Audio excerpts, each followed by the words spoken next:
السلام علیکم ناظرین، تو کیسے ہیں آپ؟ امید ہے سب خیریت سے ہوں گے۔ تو آج کے اس ویڈیو میں ہم غسل سے متعلق حدیث پڑھیں گے، تو چلیے شروع کرتے ہیں۔ بسم اللہ الرحمن الرحیم۔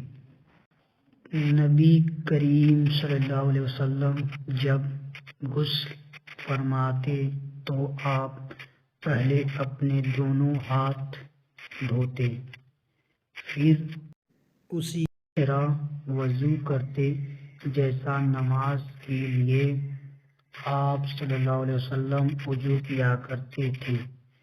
پھر پانی میں اپنی انگلیاں داخل فرماتے اور ان سے بالوں کی جڑوں کا خلال کرتے، پھر اپنے ہاتھوں سے 3 چلو سر پر ڈالتے، پھر تمام بدن پر پانی بہا لیتے۔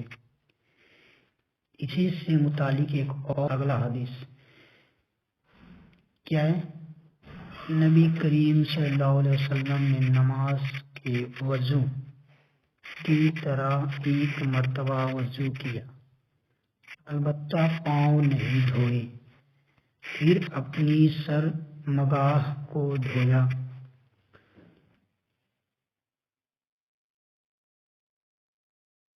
اور جہاں کہیں بھی نجاست لگ گئی تھی کو دھویا، پھر اپنے اوپر پانی بہا لیا، پھر پہلی جگہ سے ہٹ کر اپنے دونوں پاؤں کو دھویا۔ آپ کا غسل جنابت اسی طرح ہوا کرتا تھا۔ امید ہے آپ کو یہ سمجھ میں آیا ہوگا۔ جو بھی حروف یا الفاظ آپ کو نہ سمجھ میں آئے ہوں، ویڈیو کو کر کے آپ دیکھ لیجیے۔ ملتے ہیں نیکسٹ ویڈیو میں، تب تک کے لیے خدا حافظ۔